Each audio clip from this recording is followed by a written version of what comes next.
Hello, नमस्कार, जय हिंद प्यारे साथियों। आप सभी का स्वागत है आज की इस क्लास में। चलिए शुरू करते हैं आज की क्लास।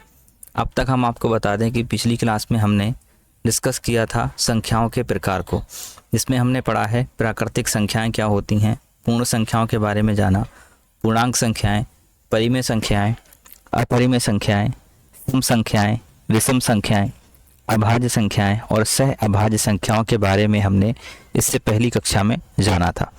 आज हम ये सीखने वाले हैं कि परिमेय संख्याओं का किस तरीके से जोड़ होता है, कैसे इनका घटाव होता है, कैसे इनका गुणा कराया जाता है, कैसे इनका भाग कराया जाता है। तो दोस्तों चलिए शुरू करते हैं आज की क्लासेस। यूपी बोर्ड 2024 और 25 के लिए अभी हम ये बेसिक पढ़ा रहे हैं।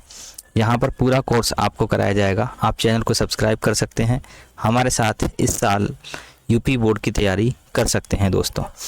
तो सबसे पहले हम परिमेय संख्या के बारे में कुछ बेसिक चीज़ों को आइए समझते हैं। परिमेय संख्या की डेफिनेशन और उसकी जानकारी हम पहले ही सीख चुके हैं। नॉर्मल बात समझिए कि जैसे कि मैंने लिखा आपके सामने 2/3, तो इसमें ये जो निशान है इसका नाम क्या होता है? इसका नाम होता है बटा। क्या नाम होता है? बटा। हिंदी मीडियम क्लासेस है आपके लिए, कोई दिक्कत नहीं होगी समझने में। ये जो बटे के ऊपर संख्या रखी होती है इसको हम क्या कहते हैं दोस्तों? इसे कहते हैं अंश। और जो बटे के नीचे जो संख्या रखी होती है इसे हम क्या कहते हैं? इसे हम कहते हैं हर। हर एक पॉइंट को अच्छे से ध्यान रखिएगा। अब जैसे ही हम परिमेय संख्याओं को जोड़ने की बात करते हैं या घटाने की बात करते हैं, तो ये जो होती हैं परिमेय संख्याओं का जोड़ या घटाव, वो दो प्रकार का होता है। एक तो ऐसा है जिसमें क्या होता है, हर समान होते हैं, और एक ऐसी विधि है जिसमें क्या होते हैं, हमारे हर कैसे होते हैं, अलग अलग होते हैं, या कह लें हर कैसे होते हैं, भिन्न भिन्न होते हैं या अलग अलग होते हैं। तो सबसे पहले हम सीखेंगे कि अगर हमारे हर एक समान है तो उन परिमेय संख्याओं को हम कैसे जोड़ें और कैसे घटाएं। जैसे कि आपके सामने एक संख्या है कितनी, 2/3, और इसी के साथ हमें इसमें जोड़ना है कितना, 7/3। तो यहाँ देखिए कि इन दोनों संख्याओं का क्या है, हर एक बराबर है। क्या एक बराबर है? हर एक बराबर है। इसका भी हर कितना है, 3 है, और इसका भी हर कितना है, 3 है। तो ऐसी कंडीशन में हम क्या करते हैं कि जब हर एक बराबर होता है तो हर को ऐसा ही रख लेते हैं, समझ में आया होगा आपके, और अंश को भी ऐसा ही लिख लेते हैं, और अगर प्लस है तो यहाँ पर लगाएंगे प्लस, और दूसरे अंश को भी ऐसा ही लिख लेते हैं। क्या समझे दोस्तों? हर को सिर्फ एक बार लिखा जाता है, पहले अंश को ऐसा ही लिख लेते हैं, दूसरे अंश को ऐसा ही लिख लेते हैं। फिर उसके बाद यदि जोड़ है तो 2 और 7 जोड़ेंगे तो ये हो जाएगा 9, 9/3। ठीक है, सरल भी कर सकते हैं, लेकिन अभी हम समझे कॉन्सेप्ट को। अगर यही सवाल हमारा होता घटाव का, जैसे कि यहाँ पर होता 7/3, माइनस का होता इधर 2/3, तो घटाव में भी यही होता कि हर एक समान है तो हर को एक बार लिखा जाएगा, और पहले अंश को भी ऐसा ही लिखा जाएगा, घटाव का निशान लगाएंगे, दूसरे अंश को भी ऐसे ही लिखा जाएगा। तो 7 में से 2 घटाने पर हमें बचता है कितना, 5। तो आंसर होता कितना, 5/3। तो आइए हम इन ऐसे 2-4 और एग्जाम्पल हम आपके सामने कराते हैं जिससे आपका डाउट क्लियर हो। हर अगर एक समान है तो हम कुछ क्वेश्चंस यहाँ पर ले रहे हैं, और आप अपना माइंड लगाइए और क्वेश्चन को फटाफट सॉल्व भी करिए। जैसे हमने यहाँ पर ये क्वेश्चन लिया 11/13, और यहाँ एक क्वेश्चन लिया मैंने कितना, 8/13। हमें इन दोनों को जोड़ना है। तो आप जानते हैं कि इनका हर कैसा है, एक समान है। तो जब हर एक समान होते हैं तो हर को ऐसा ही एक बार रख लेते हैं, और दोनों अंशों को हम क्या करते हैं, जोड़ लेते हैं। 11 + 18, और दोनों को 11 + 8, सॉरी 11 और 8 कितना हुआ, 19 हुआ। 19/13 यहाँ पर हो गया अपना करेक्ट आंसर। यही सवाल अगर हमको घटाव में मिलता है, जैसे कि इधर है 11/13, यहाँ माइनस है 8/13, तो जोड़ और घटाव के लिए नियम एक ही रहते हैं। भिन्नों में हर एक समान है तो हर को एक बार लिखा, 11 को ऐसे ही लिखा, -8 कर दिया। 11 में से अगर हम 8 को घटाएंगे तो बचता है 3, 3/13। चलिए एक एग्जाम्पल को और समझते हैं हर एक समान वाले। जैसे कि यहाँ पर हमने लिखा है ये है 15, और बटे में मैंने लिख दिया 11। प्लस यहाँ पर एक संख्या लिखी 16 बटे में लिख दिया मैंने कितना 11। तो यहाँ पर क्या हुआ, हर एक समान है तो कितना आ गया 11 आ गया। पहला अंश कितना है 15 है, प्लस दूसरा अंश कितना है 16 है। 15 में 16 को आप मिला लो तो कितना होता है 31 बटे 11। ये हो गया इसका राइट आंसर। अगर यही सवाल हर एक समान वाला मैं देखूं किसमें घटाने पर देखूं तो यहाँ पर कितना आया, ये कितना हुआ 11, ये कितना हुआ 15 माइनस 16। तो देखिए यहाँ पर एक पॉइंट की बात है कि 15 में से तो 16 नहीं घटेगा। तो ऐसी कंडीशन में उल्टा घटाव इसे हम कहते हैं। जब 15 में से 16 नहीं घटेगा तो माइनस के 16 में से प्लस का 15 घटेगा तो बचेगा कितना माइनस का 1। तो आंसर आया -1 बटे 11। चलिए अब तक हमने जाना कि जब हर एक समान होते हैं तो हर को ऐसा ही रखते हैं, पहले अंश और दूसरे अंश को ऐसा ही रखते हैं। लेकिन अगर हम जानें कि हर अलग अलग होंगे, क्या होगा दोस्तों, अगर हमारी भिन्न के हर अलग अलग होते हैं तो हम इन्हें कैसे जोड़ पाएंगे और कैसे इनको घटा पाएंगे। तो इनका जोड़ और घटाव किस प्रकार से होगा हम इनको समझते हैं। देखिए राइटिंग जैसी भी टेढ़ी मेढ़ी है आप एडजस्ट कर लो, क्योंकि अभी इस पर लिखने की हैबिट नहीं है हमारी, तो इसीलिए, लेकिन समझने में आपको कोई प्रॉब्लम नहीं होगी। जैसे कि अब हम यहाँ पर एक एग्जांपल लेते हैं आपको समझाने के लिए। जब हर अलग अलग होते हैं तो क्या कंडीशन बनती है, तो बटे 3 प्लस 7 बटे 4।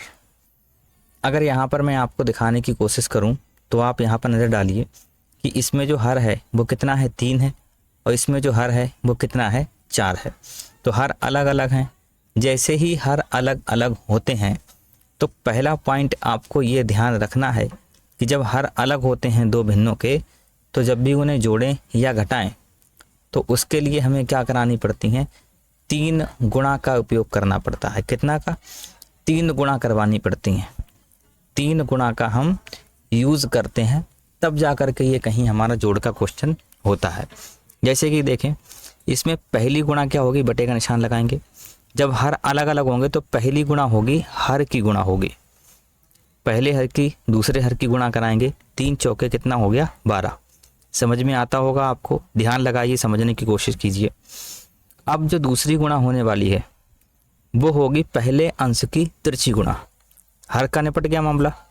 अब ये जो पहला अंश है वो कितना है 2, 2 की जब तिरछी गुणा कराएंगे तो कितना होगा, 2 चौके कितना हो जाएगा 8।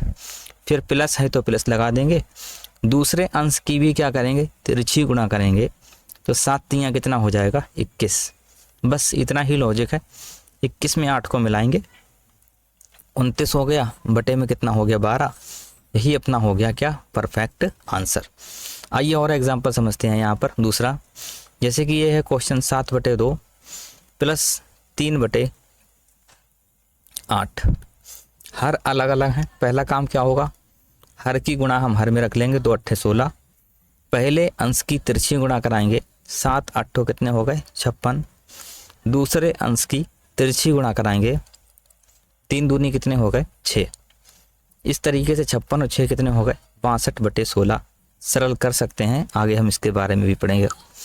अब हम जाने अगर यही सवाल हमारा घटाव में दिया गया हो तब भी हमें कोई डरने की ज़रूरत यहाँ पर नहीं है, तब भी हम इसे इसी अंदाज में कर सकते हैं। अगर ये सवाल घटाव का रहेगा, हर अलग अलग हैं, रूल वही लगेगा। हर की गुणा करेंगे 6 आ गई, पहले अंश की तिरछी गुणा करेंगे हम, कितना आ गई 8 तियाँ 24, माइनस दूसरे अंश की तिरछी गुणा करेंगे, 1 दूनी कितना हो गया 2। 24 में से 2 गया तो हो गया 22 बटे 6। सरल आप इसे कर सकते हैं। चलिए एक एग्जाम्पल और लेते हैं, आपको समझने में और भी आसानी होने वाली है। जैसे कि ये क्वेश्चन है हमारा 15/7 प्लस यहाँ पर मैंने क्वेश्चन लिया 3 और बटे में कितना ले लिया यहाँ पर 8। तो वही काम है, पहला हम हर की गुणा करेंगे, 7 8 कितने होते हैं 56 हो गए दोस्तों। फिर पहले अंश की तिरछी गुणा करेंगे, 15 8 कितने हो गए 120। प्लस है तो प्लस लगाया, दूसरे अंश की तिरछी गुणा करी, दूसरे अंश का तिरछी गुणा करा तो कितना हो गया 3 7 21। दोनों को मिला दिया, 120 और 21 मिलाते हैं तो बनता है 141 बटे 56। इसी क्वेश्चन का हम नकारात्मक यानी कि नेगेटिव देखते हैं, घटाव देखते हैं। 15/7 माइनस 3/8 घटाव देखते हैं तो कितना आएगा, 7 8 56 वही आएगा, 15 8 120 वही आएगा, माइनस 3 7 21 आएगा। जब 120 में से 21 को हटाएंगे तो बचेगा 99 उम्मीद है आपको ये दोनों तरीके के जोड़ और घटाव अब तक समझ में आ गए होंगे। एक बार फिर से आप रिवाइज कर सकते हैं। देखिए, परिमेय संख्याएं दो प्रकार की हैं हमारे पास, एक तो हर समान है, एक क्या है, हर अलग अलग हैं, हर भिन्न भिन्न होते हैं। जब हर समान होते हैं तो हर को एक बार रखा जाता है, दोनों अंशों को ऐसा ही रखा जाता है। लेकिन जब हर अलग अलग होते हैं तो वहाँ पर 3 प्रकार की गुणा कराई जाती हैं। एक हर की गुणा, पहले अंश की तिरछी गुणा, दूसरे अंश की तिरछी गुणा, प्लस है तो उनके बीच में प्लस लगाया जाएगा, माइनस है तो उनके बीच में माइनस लगाया जाएगा। अब हम अपना तीसरा टॉपिक आज का पकड़ते हैं कि हम जब इनकी गुणा कराते हैं, भिन्न की गुणा, तो वो कैसे होगी, भिन्न की गुणा या कह लें परिमेय संख्या की गुणा। क्या दोस्तों, परिमेय संख्या की या परिमेय संख्या का गुणनफल। तो गुणनफल हम इनका कैसे ज्ञात करते हैं उस पर आइए चर्चा करते हैं। जैसे कि हमारे सामने एक संख्या है 3/2 गुणा 1/4। तो परिमेय संख्याओं की गुणा कराना बहुत ही आसान है, क्योंकि परिमेय संख्याओं की गुणा में बिल्कुल सीधा सीधा नियम लगता है कि आप अंश की गुणा अंश से करवा दें और हर की गुणा हर से करवा दें, बस आपकी गुणा हो गई। 3 एकम 3 और 2 चौके 8, बस इतना सा सिंपल रूल है।